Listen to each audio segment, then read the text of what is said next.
ձեզ տրանսպորտից չհարցնենք, արդեն շատ հարցին։ Դուք շատ ակտիվ որպես քաղաքական թիմի անդամ գրառումներ եք անում եկեղեցու հետ կապված Փաշինյանի գաղափարների ջատագով եք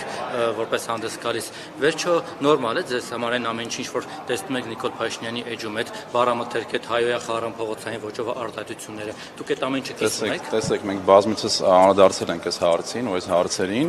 եթե ըստ էության ձեր համար խնդիրը այստեղ բառամթերքն է, կարծում եմ դուք այստեղ սխալ դիրքորոշում ունեք, որովհետև պետք է ընդհանուր բովանդակային հարցը նայել, թե վարչապետը մի հարց է ուղղել Վահագն Կտրիչ Ներսիսյանին, այլ ոչ թե կաթողիկոսին, ինչպես դուք նշեցիք։ Չեմ նշել հենց։ Ես նշում եմ, որ Կտրիչ Ներսիսյանին, ուրեմն եթե դուք չեք նշել։ Խնդրեմ միջևերջ լսեք, նոր լավ։ Վարչապետը մի հարց է ուղղել Կտրիչ Ներսիսյանին, նա կուսակրոնության ուխտը խախտել է, թե ոչ։ Այս պարզ հարցին ուղղակի կան տարբեր բարդ պատասխաններ, որը ըստ էության տարբեր եկեղեցականներ փորձում են քաղաքական նկրտումներով պատասխանել եւ չես հասկանում իրենք քաղաքական գործիչ են թե ըստ էության եկեղեցականներ։ Ես խնդրում եմ այս հարցին դուք ուշադրություն գրավեք եւ այլ ոչ թե կոնտեքստից կտրված ինչ որ հարցեր տակ, ինչ վերաբերում է ձեր ասած բառամթերքին, բառամթերքը այն է բնութագրում, ինչպես իրենց պահում են այսօրվա մեր եկեղեցականները ցավոք սրտի։ Ես ներողություն կներեք, եթերային չի, եթերային չի, բայց դե ներողություն եմ խնդրում, բոլորը տեսնում են։ Արայով դիմել, ասել դոմփել քեռակնոջը, ասել պորնակաբարո սրբազան, չգիտեմ ինչ։ Այդ ամեն ինչը երկի ղեկավարին հարիր բառապաշեր, այլ բարգոներ։ Ես ձեզ մի sense բան ասեմ, Ժողովուրդ ջան։ Ամբողջ խնդիրը կայանում է նրանում, որ ցավոք սրտի ես ուզում եմ արձանագրել, որ մեր որոշ եկեղեցականներ իրենք ունեն նման վարքագիծ, որը ուղղակի այլ կերպ բնութագրել չի հնարավոր։ Վարչապետը Ժողովուրդ ջան, վարչապետը Ժողովուրդ ջան, Սեր Մեմերի շարքից է լինելու վարչապետը Ժողովուրդ ջան, խնդրում եմ հերթով էլի, բայց վարչապետը բազմիցս իր գրառումներում անդրադարձել է տարբեր դրվագներով եւ թե նույն այդ մոմի հետ կապված այդ բիզնեսին խի ոչ մեկ չի անդրադառնում Ժողովուրդ ջան։ Չէ, ես Ժողովուրդ ջան, խնդրում հերթով էլի։ Իրենց անբարո գործողությունների մոմ վառելուն ենք ասում, հələ բիզնեսը Ես հերթով ախր այնքան բազմաթիվ են նման վարքագծեր են մեր եկեղեցականների կողմից, որը ցավով արձանագրում են, որ Ժողովուրդ ջան, ես ասում եմ, որ մենք հարց ենք տալիս ուղիղ եկեղեցականներին, կա թե չկա նման խնդիր։ Եթե չկա, ուղղակի պետք է ասել, որ չկա։ Ժողովուրդ ջան, խնդրում եմ հերթով էլի, խնդրում եմ Ժողովուրդ ջան, հարց է ուղղվում երկրի ղեկավարը, որը ըստ էության նա հայտարարել է ոչ թե երկրի ղեկավարը այս հարցին, այս նախաձեռնությունը սկսել այլ որպես եկեղեցական, այլ որպես եկեղեցու հետևորդ, որը շատ կարևոր է այս հարցում, կարծում եմ, հարց է ուղղել եկեղեցականներին եւ Կտրիչ Ներսիսյանին ուղիղ, որ նա պետք է պատասխանի այս հարցին, նա խախտել է կուսակրոնության ուխտը, թե ոչ։ Այսինքն այստեղ ուրիշ ինչ որ ձեր հետևորդները, ես ձեր հետևորդը չեմ, իմ անունից ասեմ, ձեր հետևորդները ԿՊ-ի կարող են իրենց իրավունք վերապահել, օրինակ ինֆորմացիա ունենալով, թե ձեր օրինակ որ նախարարական, որ պատգամավորը ում հետ ինչ անում, ով ումա դոմփում շատ կներեք, ով ում հետ ինչ անառակաբարո գործողությունների մեջ է, կամ ով ում կինը ոնց մի բան, նախ ձեր բառամթերքը շատ վատն է, ես խնդրեմ ու կպահանջեմ, որ ձեր որակումներում լինեք շատ զգույշ, Ժողովուրդ ջան, շատ զգույշ, խնդրում եմ ու այլ հարցեր լսում եմ։ Ո՞նց ասենք, հիմա նույն բառն եք հարցեր։ Դուք խնդրում եմ հերթով էլի Ժողովուրդ ջան։ Չէ, հերթով, այս հարցով ես մենակ այս կողմ էի թեքված, հիմա խնդրում եմ Ժողովուրդ ջան, խնդրում մի րոպե էլի խնդրում եմ պայմանավորվենք։ Ժողովուրդ ջան, խնդրում եմ հերթով։ Տվեք, էլի պատասխանել եմ հարց։ Ես հարցին պատասխանեցի այնքան, ինչքանով պետք է պատասխանեի։ Ես երբ որ ցիտում ա Նիկոլ Փաշինյանի խոսքերը եւ կամ ասում, եթե օրինակ նման օրինակ բառերով ասեն, թե որոշ պատգամավորներ կամ ԿՊԱ-ական ներկայացուցիչներ որտեղ եւ ինչ, դա արդեն ցենզուրա։ Ժողովուրդ ջան, դուք հասկանում եք, որ հարցը վերաբերում է եկեղեցուն ու որոշ եկեղեցականների ու բարձրաճիճան եկեղեցականների։ Ժողովուրդ ջան, դուք հասկանում եք, եկեղեցին գոնե ինչ մարմին է, կոպիտ ասած մարմին է Հայաստանի Հանրապետությունում։ Դուք հասկանում եք, որ եկեղեցը չէ, չի կարելի։ Ով ասեց։ Մենք չունենք կուսակրոնության ուխտ։ Ժողովուրդ ջան, խնդրում եմ էլի, մի վարքյան։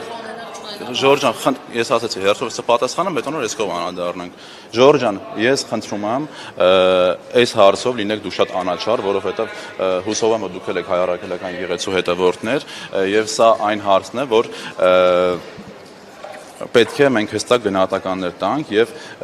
հայաստանցին, հայ ժողովուրդը պետք է իրականում հասկանա թե ինչ է կատարվում եկեղեցում եւ այն մարդիկ ես ինքս լինելով հայ առաքելական եկեղեցու հետևորդ ես շատ մեծ ցավ եմ արձանագրում այս ամենը, բայց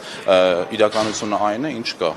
Ինչու 7 տարի Խնդրում այլ հարցեր։ Պարոն Խաչատրյան, տեսեք, Երևանի տարբեր վարչական շրջաններում իրականացված անորակ փոխհալեցման աշխատանքներից բարբերաբար դժգոհություն է հայտնում նաև Երևանի քաղաքապետը։ Տեղհսկողություն իրականացրած ընկերությունները հաճախ պատշաճ չեն կատարում վերահսկողությունը։ Ինչ քայլեր է ձեռնարկում այս ուղղությամբ։ Արդյոք քաղաքային իշխանությունը բավարարված է փոխհալեցման աշխատանքների տեղհսկողության որակով։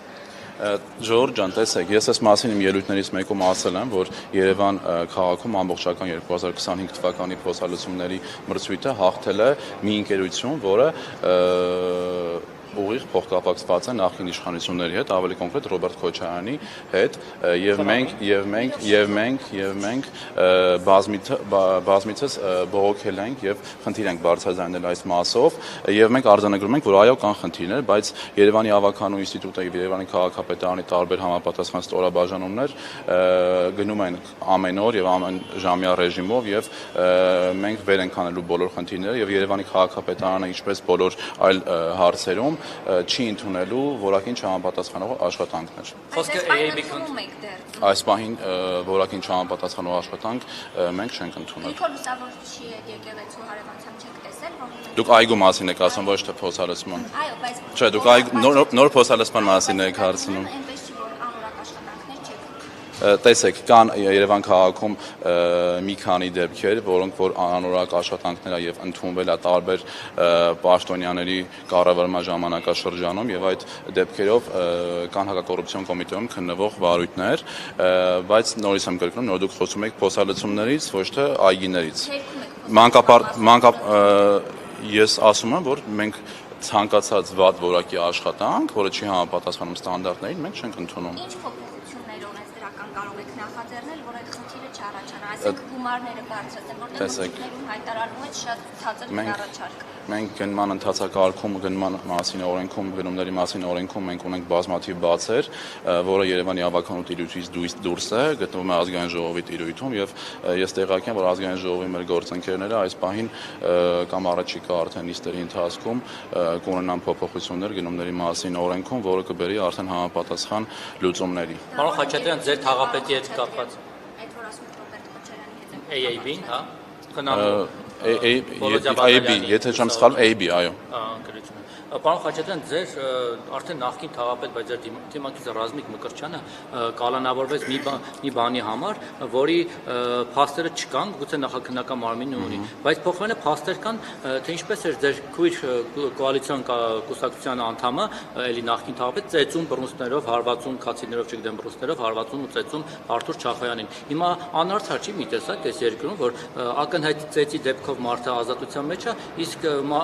ձեր թիմակիցը անազատության մեջ, որի ծեծը ոչ մեկ չի տեսել։ Տեսեք,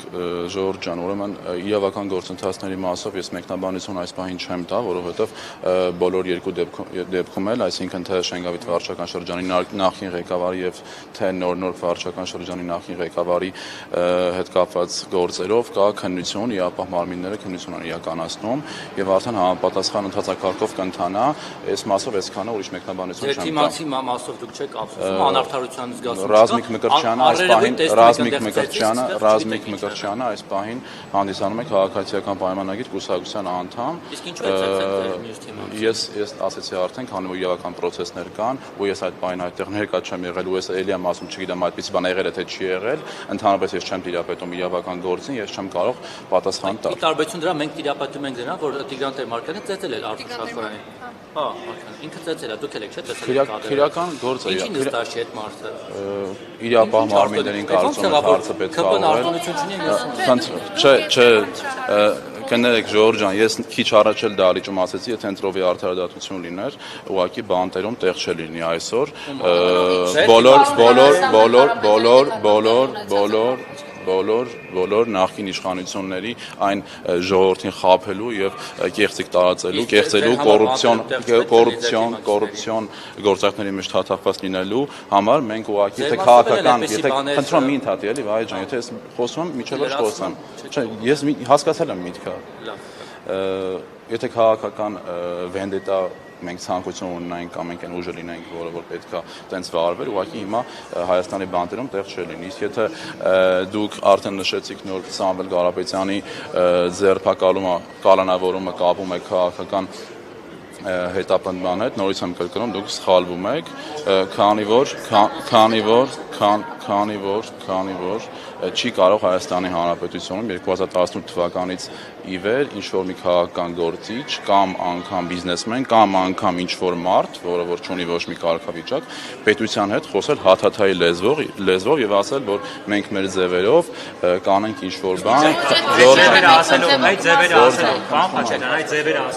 Ժորժան, բոլորդ նույն հարցն եք տալի, հա։ Ժորժան, մենք Սամվել Կարապետյանը ճիշտ մասով չեմ ուզի շատ մեկնաբանեմ իր խոսքը, որովհետև իհարկե հաճելի չի, բայց ես հստակ ուզում եմ արձանագրել, երբ որ մարդ ասում է, որ քաղաքական գործիչները,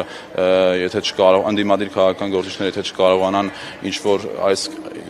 խմբակի, այսինքն ժողովրդի կողմից ընտրված մեծամասնությամբ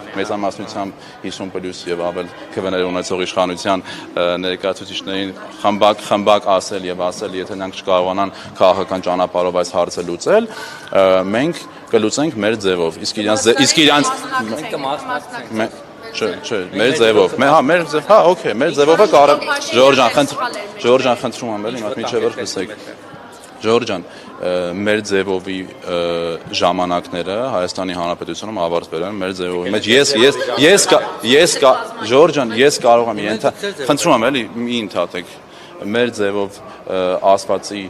շրջանակում մենք բոլորս, այդ թվում նաև դուք, կարող եք ենթադրել, որ դա մարտի 1-ն էր, կարող եք ենթադրել, որ դա 1999 թվականի հոկտեմբերի 27-ն էր, կարող եք ենթադրել, որ Պապլավոկի զուգարանում քաղաքացուն սպանելն է, կարող ենք ենթադրել, ուտես Չէ, իրանց ձևը եղել է, իրենց ձևը եղել է իրենց ժամանակ եւ այդ ձևը Ժորժան, խնդրում եմ, էլի մի ընդհատեք։ Նույն բառամթերքը կրկնելով ասաց հիմա կտեսնես ես ինչպես կմիջամտեմ։ Ես արդեն ասեցի, այո, Հայաստանի Ժորժան կլինի ինչ որ մեկը պատասխանի։ Ասում են ասֆալտի համը կտեսնեք Փաշինյանը, բորձյուրները կլսեք։ Ժորժան, խնդրում եմ, այս հարցի շրջանակներում նման բան չի ասվել այս հարցի շրջանակներում։ Խնդրում եմ, Ժորժան, մի բան էլի Հայաստանի Հանրապետության հետ, պետականության հետ, ժողովրդի կողմից ընտրված իշխանության հետ ոչ ոք չի կարող խոսել նման լեզվով։ Ու ով խոսի, բացի Սամվել Կարապետյանից, եթե էլի լինեն մարդիկ, նույնպես արժանանալու համապատասխան իրավական process-ների համապատասխան Ժորժան, խնդրում եմ, Ժորժան, մի վարքյան ինչն է անգի, այսինքն ձևով խոսի ես ձևին կպատժվի, այսինքն մարդը ոչինչ չի ասել ըստ էության, իրավական այսինքն դուք խնդիր չեք տեսնում դրա մեջ։ Հիմա դուք եք Ժորժան, մի վարքյան, էլի, մի վարքյան։ Դուք այսինքն շարունակում եք պնդել, որ այս կալանավորումը կամ այս քրեական գործերը ունեն քաղաքական հետապնդումների իմաստ։ Մի վարքյան, նման բան չի կարող հայտարարել։ Ժորժան, խնդրում եմ, մի վարքյան։ Այդ ոնց եք մտածում, Ռոբերտ Քոչարյանն ու Սերժ Սարգսյանը ավելի շուտ չեն արժանի այդ քաղաքական հետապնդմանը ու քաղաքական նկարտումներից կալանավորելու, թե Սամվել Կարապետյանը, դուք ոնց եք կարծում։ Եթե այդ եմ ասում, որովհետև մենք չենք գնում այն քաղաքական վենդետայի ճանապարհով, Ժորժան, всё, ավարտում ենք մի քանի քաղաքային հարցեր ու ավարտենք։ Մի վարքյան, դուք ասում եք Հայաստանում ընտրովի արդարադատություն չկա։ Բա այդ ինչպես եղավ, որ ընտրովի արդարադատություն չկա, կա, բայց ազգային անվտանգության ծառայության տնօրենը չկատարելով Նիկոլ Փաշինյանի հրահանգը, ինչպես եւ Նիկոլ Փաշինյանը ազգային ժողովում լրագրողների հետ զրույցում ասաց, նա չի կարող չկատարել իմ հրահանգները եւ Սամվել Կարապետյանին չձերբակալելու համար ազատվեց աշխատանքից։ Ինչ գիտեք չի կատարել վարչապետը։ Այդպիսին են տեղեկությունները եւ որովհետեւ վերջում գնաց Սամվել Կարապետյանին ձերբակալելու ներքին գործերի նախարարության փոխնախարարը Վարդան Վարդանյանը, որը համակարգում է քրեական ոստիկանության ոլորտը։ Ըստ էության ինքը պիտի ապօրինի զենք զինամթերքի կասկածով գնար նրա հետևից, բայց նրան առաջադրված մեղադրանքը լրիվ այլ է։ Ժորժ ջան, դուք մտածում եք, որ ազգային անվտանգության արդեն նախկին տնօրենը չի կատարել կամ ինչպես վարչապետն ասել, այո, իհարկե չի կարող չկատարել։ Մի վարքյան։ Հայաստանի Հանրապետության վարչապետ Նիկոլ Փաշինյանը չի կարող որևէ ապօրինի հրահանգ տալ որևէ պետական կառույցի։ Լավ, անդրադարձեք այդ ընտրովի արդարադատությանի եւ ԱԱԾ տնօրենի։ Ժորժ ջան, ԱԱԾ տնօրենի մասով արդեն ասացի, վարչապետը նշել է պատճառները ԱԱԾ տնօրենին։ Վարչապետը Ժորժ ջան, վարչապետ Նիկոլ Փաշինյանը ենթակա աշխատող է եղել նախկին ԱԱԾ պետը, այդ մասով արդեն վարչապետը մեկնաբանություն տվել է։ Գործը շատ ճիշտ նկատեց։ Փաշինյանն ասում է ԱԱԾ տնօրենը կարծում եմ հանգստի կարիք ունի։ Այսինքն 4 տարի աշխատողը հանգստի կարիք ունի 5 լավ, 4.5, 7 տարի աշխատողը չունի, այն էլ տենց անդադար, հələ ԱԱԾ տնօրենը կարող է մի ժամ ուշ քնից զարթնել։ Ժորժ ջան, բայց դա չի ենթադրում, որ մենք կարող ենք, դուք կարող եք ենթադրություն անել, որ ԱԱԾ տնօրենը կամ չգիտեմ ինչ որ այլ պաշտոնի Հայաստանի Հանրապետությունում չի ենթարկվել կամ չի կատարել վարչապետի, չի կատարել վարչապետի։ Հոգնել ավելի հավանական է։ Ընտրում հաջորդ։ Դուք կարող եք ենթադրություններ անել, որ որոշ հոգեվորականներ երեխաներ ունեն կամ չգիտեմ խախտում են կուսակրոնության ուխտը, մնացածը չեն կարող ենթադրել, որ ազգային անվտանգության ծառայության տնօրենը ազատվել է քաղաքական հրահանգ չկատարելու համար։ Ես այդ հարցը արդեն ասացի եւ անցա առաջ, որ վարչապետ Նիկոլ Փաշինյանը ուղիղ հարց է ուղղել Կտրիչ Ներսիսյանին, արդյոք խախտվել է կուսակրոնության ուխտը։ Այո կամ ոչ։ Այդ հարցը ուրիշ պատասխան ուղղակի չի կարող ունենալ։ ԱԱԾ տնօրենի իդեպ այստեղ աշխատանքային իրավունքի խախտում կա։ ԱԱԾ տնօրենին ազատում է, որոշում է, որ հոգնել է, դուք 20 հարց տվեցի, դες աղջիկը խելոք կանգնած է, խնդրում եմ հարց տվեք։ Թող ուղարկեր թող իր հաշվի Փաշինյանը Արմեն Աբազյանին ուղարկեր Եգիպտոս հանգստանալու, ինչ չի գնացել, հոգնել է թող ուղարկի։ Խնդրում եմ այլ հարցեր, այդ մասով չեմ մեկնել։ Թոբուլեցին, բացումեցին, սևան հոգեվորականների հետ կապված, ասացի, որ կիսում եք Նիկոլ Փաշինյանի բոլոր այդ ձևակերպումները եւ այլ ուղղությունները դուք անդամագրվել եք այդ խմբին, որ գնաք Բեհարանը ազատեք եւ արդյոք տեղյակ եք երբ եք գնալու Բեհարանը ազատել Նիկոլ Փաշինյանը։ Ես նախաձեռնությանը նկատի ունեք այն վարչապետը, որ հայտարարություն արել էր, ես այս պահին չեմ տիրապետում ինֆորմացիա, ինչ փուլում է գտնվում տվյալ նախաձեռնությունը, ես հայ առաքելական եկեղեցու հետևորդ եմ, բայց կարծում եմ, որ իմ այդ նախաձեռնության մեջ լինելը այս պահին այդքան էլ ճիշտ չէ, առնվազն քաղաքական նկրտումներից ելնելով, քանի որ ես ակտիվ քաղաքական գործունեություն եմ ծավալում, իսկ հիմա դուք կասեք, իսկ վարչապետի մասով այդ մտահոգությունը չկա, արդեն ասացի, որ վարչապետը տարբեր հայտարարություններում ասել է եւ ապացուցել է անգամ, որ նա հանդես չի գալիս որպես Հայաստանի Հանրապետության վարչապետ այս նախաձեռնության մեջ, այլ որպես հայ առաքելական եկեղեցու հետևորդ։ Բայց Ժորժ ջան, ավարտեցին